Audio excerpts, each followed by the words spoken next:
So it looks like this is going to be one of those messages that is going to be hard to get out.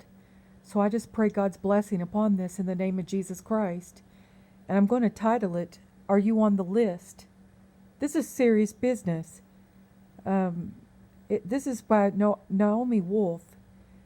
And this is an older kind of lecture that she had given. And it's called The End of America. And so I had it's 47 minutes long, and I think I've made it up to actually 35 minutes, and there's no trace of the recording at all. It stopped recording. And of course, I'm hacked, so I have people who mess with me all the time, and, I just say, God bless them, whatever. But I pray that this gets out so that people could understand what's going on and the importance of what's going on. So here it is. Try 'em once again. Naomi Wolf, The End of America. Tonight I'm going to talk about the argument I make in this new book, The End of America. And I'm just going to speak from my heart about what I see happening right now and what we need to do about it. And I kind of want to issue a bit of not a warning, but almost like like those rides you go on in Disneyland where, if they're very turbulent, you get a heads up. It's a very difficult message. In some ways, I'm going to take you on a difficult journey, but I want to reassure you that we're going to come out to sunshine and hope. If not sunshine, certainly hope on the other side. So the book, this is why I wrote the book. I wrote the book for an older person and for a younger person in my life. The older person is a mentor of mine who is the daughter of Holocaust survivors. And we would sit around chatting about news events. And she kept saying, they did this in Germany. They did this in Germany. And at that time I thought that this was a nutty thing to say, really extreme, really rhetorical, and I just disregarded it. But she kept saying, they did this in Germany, they did it in Germany. And she wasn't talking about the later years, National Socialist outcomes. She was talking about the early years, 1930, 1931, 1932, when Germany was a modern parliamentary democracy, a fragile one, but it would have been very recognizable to us.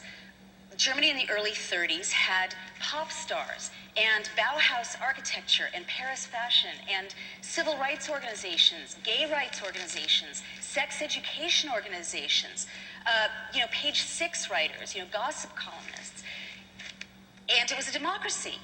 And so she was talking about the very early pressures on a democracy, legal pressures on a democracy, by people who were intent on closing down that democracy. And I kept sort of brushing this off, but finally she sat me down and she gave me a stack of books and she almost physically said, read. And I started reading. And honestly, my hair stood on end because I saw that she was right. She wasn't being rhetorical at all. That in fact, not only were there tactical echoes from the past, but that what I was seeing was actual scenes recurring, imagery recurring, language, sound bites recurring in modern events in America. So then I began reading even more about how democracies close down or how would-be despots crack down on the democracy movement. So I read about Italy in the 20s, and as always, Mussolini was the great innovator. He sort of pioneered this technology of closing down a modern democracy. I read about Germany in the 30s, as I mentioned, about Russia in the 30s, about East Germany in the 50s, Czechoslovakia in the 60s, Pinochet's coup in Chile, and I read about the Chinese crackdown on the democracy movement at the end of the 80s. And what became completely clear to me is that every would-be despot, every would-be dictator, whether they're on the left or the right, does the same 10 things. There's a blueprint to closing down an open society or crushing a democracy movement. And that, Mussolini kind of drafted this blueprint, and then Hitler studied Mussolini, Stalin studied Hitler, Hitler studied Stalin. The great dictators all kind of perfected it from one another. But then the petty dictators all over the world in the latter part of the 20th century, beginning of this century, reproduced the blueprint. We teach the blueprint at the School for the Americas. We teach the blueprint. So that, if you remember Thailand last spring, in 1 week it was a democracy, a week later it was a military dictatorship. And it was like they were going through a shopping list in the way they work. That was the blueprint. You see Burma, Myanmar, 2 weeks ago, because I know the blueprint, I was looking at my watch. Today they're marching the street. In 48 hours they're going to be shooting on the monks protesting. In a week they're going to be suspending communications. The blueprint is predictive. And what was even more chilling to me, and this is where I really have to applaud you for coming here on a Thursday night when you could be watching America's Next Top Model and listening to this. It's very brave of you. What became clear to me is that each of these 10 steps, these 10 classic steps that every would-be dictator puts in place are underway right now in the United States. I also had to write this book when I realized that because of a younger person in my life, 2 people actually. Jennifer Gandon and Chris Lee. She's a wonderful 28-year-old student that I mentored, a writer. And she was marrying Chris, who's a wonderful 28-year-old activist. And knowing the storm clouds that were gathering around this young couple, I realized that, I had to do more than just get them something from Crate and Barrel. That I had to give them something that would help them in a time like this. And so I wrote the book really for them as well as for my older friend, because what it is a kind of refresher, a reminder to Americans. We don't tend to think about history a lot. I don't either. About how societies closed down in the past, a blueprint, and also a refresher about what democracy is and how to sustain it at a time when it's under assault. So that's why I wrote this book. And actually, Chris's own story is kind of very moving to me because his mom was 28 herself when she took the 4-month-old Chris in her arms and fled Vietnam to get into a boat and sail across the ocean as a refugee, as a boat person, to arrive in this country because she understood liberty the way the founders understood liberty. It's an understanding we've kind of gotten lazy about. She understood that it was worth risking her life and her child's life to raise her baby in liberty, in freedom. So that's the kind of consciousness we have to remember now in order to fight back against the kind of pressures that I'll be describing. So what are these 10 steps? And by the way, before I tell you the 10 steps, I just want to invoke something that was kind of amazing to me to discover. Civics is so boring, right? How many of you took civics in middle school or high school? Show of hands? That's pretty good, but it's still like half of the audience, and this is a self-selected, engaged audience. People don't take civics anymore. It's not mandatory anymore. So there's this whole generation coming up that really doesn't know what democracy is. But what we're not taught, we're sort of given this Hallmark card view of the mood the founders were in when they drafted the Constitution, the Bill of Rights. It's like freedom, confident, expansive. That is not true. When you go back and read the founding fathers, I mean, there were mothers too, but they were disenfranchised. It took a while for, us to get included. You see that they were writing in a state of dread and fear because the founders knew in their bones that an American despot could easily arise in America to oppress Americans. They knew it. They knew it from their own experience.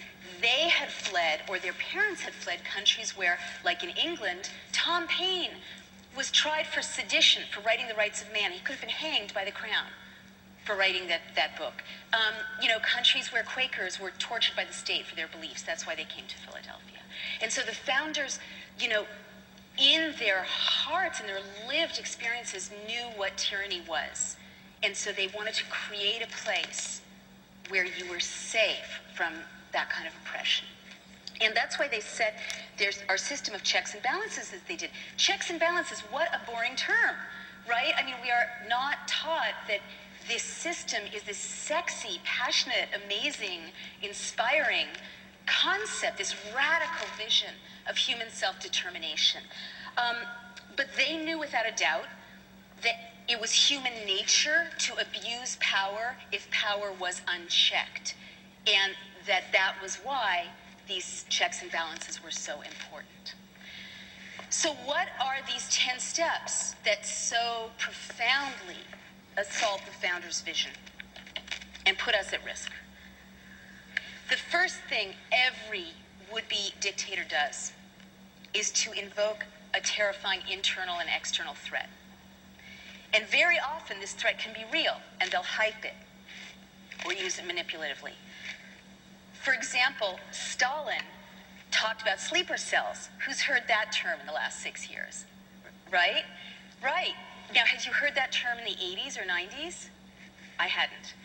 What are sleeper cells? Stalin said sleeper cells are capitalist agents, meaning us, capitalist terrorists, who were dressing like Soviet citizens, acting like Soviet citizens, hiding among good Soviet citizens sneakily, waiting for the moment, perhaps for years, when at a signal they would rise up and create anti-Soviet terrorist mayhem, right? So this was a hyped threat, didn't exist. It's a narrative that recurs, and what you'll see in what I'm sharing with you is that it's almost like someone in the Bush administration has gone back and seen what worked and just basically lifted those images, that language. Homeland, Heimat, right? Embedding of journalists. Goebbels pioneered the embedding of journalists. Leni Riefenstahl was embedded with troops going into Poland. Take a look at Mission Accomplished, and take a look at the scene in Triumph of the Will, where the Fuhrer is descending in a plane and greeted by his uniformed staffers, and he says, we need your support in accomplishing our mission. So many echoes. I mean, I started feeling this feeling of deja vu when I was like, okay, people are burning Dixie Chicks CDs. CDs don't burn. They emit toxic smoke. Why is this so familiar? And of course, Goebbels in 1933 staged spontaneous gatherings of students where they burned books. And again you see these echoes. So Stalin's was a hyped threat, but Pinochet told Chileans in 1973 about a real threat. There were really armed insurgents, but then he hyped it with fake documents, which is something despots often do. And remember, we saw fake documents when the White House showed the yellow cake documents, that there's a whole book saying everyone's like, no, they're fake. But they said, oh, Niger is buying uranium. I'm sorry, Iraq is buying uranium from Niger. We can't wait for the smoking gun to come in the form of a mushroom cloud. And so we were duped into invading Iraq. So similarly, Pinochet held up what he called Plan Z, fake documents that purported to show that these armed insurgents were going to blow up all this infrastructure and assassinate all these leaders at once. Fake, but it terrified Chilean citizens so that they didn't fight hard for their democracy when the coup was attempted. The second thing a would-be despot always does is to create a secret prison system where torture takes place that is outside the rule of law. And very often, they will also establish military tribunals that strip prisoners of due process. Again, Lenin was the innovator this time, but Mussolini studied Lenin and developed his system called Confino. Hitler studied Stalin and developed the People's Court system. I beg your pardon, Hitler studied Mussolini with the People's Court system, and Stalin studied Hitler. And so what happens when you have a military tribunal system and a secret prison system outside the rule of law where torture takes place is that it starts to put pressure on the rest of civil society. And I'll tell you how. Now, this is really difficult, but this is I've started to offer $50,000 for anyone who can do this, even though I don't happen to have $50,000 handy. But I invite you to name a society that created a secret prison system outside the rule of law where torture takes place that didn't sooner or later turn the abuse against its own citizens. So why should we worry about the fact that brown people with Muslim names on this far-off island are being tortured? The White House says we don't torture. It's a lie. They're being tortured systemically. People in U.S.-held prisons in Iraq are being tortured. People at black sites are being tortured. Why should it bother us? I mean, my brother's a really decent guy, but he said, that's not my issue before he read my argument. And so apart from the moral issue, why should we worry that the state has legalized torture? The reason we should worry is that in what I call a fascist shift, and I use that term very conservatively, I use it technically, not rhetorically. There are many definitions of fascism. My dictionary definition is when the state starts to use terror against the individual in an effort to push back democracy. So we should worry about the fact that the state has essentially legalized torture of these marginal people who are marginal to us. Because what always happens in a fascist shift is that the state will start by abusing people that no one in the mainstream really identifies with much. In Germany, it was anarchists, communists, homosexuals, Jews, gypsies, thank you. And then what always happens is there's a blurring of the line, and the news starts to catch up more and more members of civil society, mainstream society, and it's always the same cast of characters. Us, basically. Journalists, editors, opposition leaders, labor leaders, and outspoken clergy. So and Germany is so instructive in this regard because, people don't realize that it didn't start with crematoria. That what happens when you create a secret prison system where torture takes place is it always metastasizes. It starts out little and informal and gets bigger and bigger and bigger. And like in Berlin in 1931, 1932, torture was still illegal. The Nazis weren't even in power. They were a minority party. It was still a democracy. There were opposition. There were marches. There was, everything was as it should have been. But the SA, a paramilitary force, we'll get to that, started to create these makeshift torture cellars where they would torment these marginal people. And everyone knew about it. They thought it was funny. There were cartoons about it in the German press. It's like, that show 24. It's like, that's funny. Everyone accepted it. But then it doesn't take too long before the line starts to be blurred. So why is this so urgently relevant to us? Most Americans don't realize that the president now claims the power to say to any one of us, what's your name? Raul, you're an enemy combatant. Or let's find someone who really looks like a soccer mom, a Republican soccer mom, okay? Republican, you have a really nice purse. Republican soccer mom. Yes. Pardon me? Anne, enemy combatant. No, it doesn't matter. You can be innocent. You can be Republican. You can be a devoted, evangelical. It doesn't matter. Enemy combatant is a status offense. Your innocence does not protect you. Your party affiliation does not protect you. And if he says, and Naomi, enemy combatant, it's like Mother May I. If he, on his say-so alone, he can name you or me an enemy combatant, and they can't torture us yet, but they can take us to a Navy brig to a 10 by 12-foot cell and keep us in American citizens, innocent American citizens, in solitary confinement for up to 3 years, making it difficult for us to see our families, to contact our lawyers, difficult to have charges filed, okay? It's what they did to Jose Padilla. Now, he was not so great, but they can do it to any one of us. Now, what psychiatrists know is that prolonged isolation, solitary confinement, makes healthy, sane people insane. So we're at this kind of incredibly fragile moment because democracies don't close down like that in a kind of steady progressive line. They close down more in what Malcolm Gladwell would call a series of tipping points. And so, and then there reaches a point at which democracy can no longer heal democracy. But that point comes really fast when it comes. So the first time that the state made it legal to torture people, that was one of those vertical lines. And, you know, the first time that this kid was tasered in Florida, I think that was one of those vertical lines. I was not surprised to find that he was tasered at the University of Florida. I know it's not appropriate for kids. I'm sorry. It's not. I know. I don't.